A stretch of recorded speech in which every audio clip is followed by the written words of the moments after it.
Olá, queridos, graça e paz, tudo bem? Nós estamos aqui hoje para mais um episódio do Devocional Rema 365.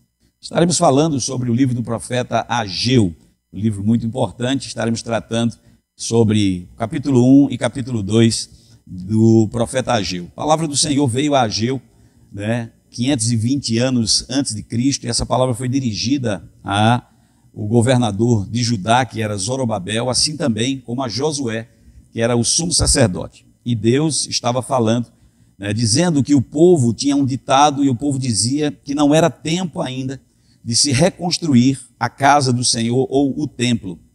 O povo de Deus havia sido escravo na Babilônia por 70 anos, e agora o rei, o imperador, o rei Dário, ou Dario, tinha dado o consentido que o templo lá em Jerusalém fosse reconstruído. E Zorobabel tinha essa incumbência de trazer essa palavra de ânimo para as pessoas. E a palavra do Senhor dizia isso, o povo dizia, não é tempo de se reconstruir. Deus fazia um contraponto dizendo por que o povo estava fazendo ou construindo as suas casas bem construídas, enquanto ao passo que a casa do Senhor estava em ruína. Então incorria 3 problemas aí nessa situação. O capítulo 1 vai tratar basicamente do desinteresse do povo.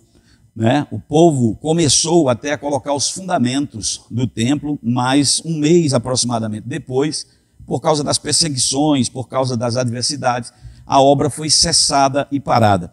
E Deus estava vendo que o pessoal estava fazendo tudo para aquilo que era seu pessoal, cuidando das suas casas, cuidando de tudo, mas Deus trazia a memória deles, de que quando eles trabalhavam e faziam tantas coisas, eles não tinham o resultado esperado. E o Senhor estava mostrando que essa era a causa, porque a honra ao Senhor estava sendo colocada em segundo plano. Deus dizia que se eles voltassem, se convertessem, Deus estaria com eles e Deus iria de fato abençoar a obra das suas mãos. O segundo problema do povo era o desencorajamento. Deus faz uma pergunta se havia no meio do povo ali de Judá alguém que tinha visto a glória da primeira casa. Certamente, pessoas que quando era criança viveram em Judá naquela época, viram a glória do templo de Salomão, como era maravilhoso.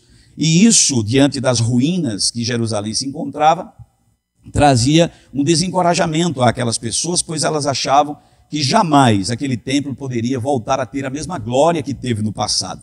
Mas a palavra de Deus afirmava que a glória dessa segunda casa seria maior do que a da primeira. Uma outra coisa que incorria, um outro erro, era a insatisfação. As pessoas, por ter vivido tanto tempo na escravidão, por ter passado tanto tempo longe da presença e da glória de Deus, havia uma insatisfação, pois agora que Deus estava os introduzindo novamente naquela terra, eles também esperavam que Deus fizesse as coisas rapidamente. E num período de 3 meses, o povo esteve um pouco ansioso, pois eles achavam que Deus iria fazer tudo de uma hora para outra. E Deus faz uma outra pergunta, falando sobre a purificação, sobre as coisas imundas. Quando algo era contaminado, levava-se um tempo para ser restaurado. E essa era a temática desse livro. Deus estava dizendo que existia um tempo. O povo havia passado 16 anos na negligência da construção, desde quando foi levantado no coração do Senhor que o templo fosse restaurado. E eles, durante 3 meses, estavam insatisfeitos porque a obra do Senhor, Deus não estava agindo da forma como eles estavam pensando. Mas o Senhor se colocava com um juramento, dizendo que estaria com eles, que se eles realmente tivessem essa disposição, o Senhor estaria pessoalmente com eles fazendo isso. E por meio de Zorobabel, que era uma figura da linhagem de Cristo, por exemplo, Zorobabel ele aparece nas 2 genealogias do Salvador, tanto em Mateus como em Lucas. O seu nome aparece como um precursor.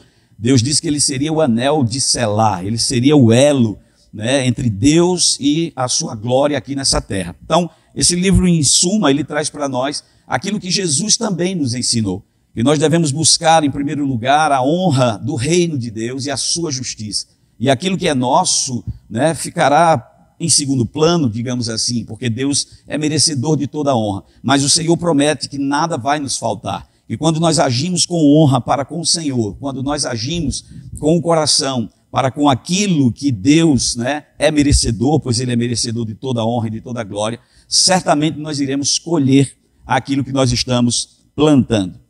Então essa é a temática desse livro maravilhoso, de que nós devemos honrar a Deus acima de todas as coisas e certamente seremos honrados por Ele. Espero que você esteja sendo abençoado por esses devocionais e eu espero que Deus esteja acrescentando mais e mais na sua vida. Muito obrigado por estar acompanhando e até a próxima. Deus abençoe vocês. Fiquem com Deus.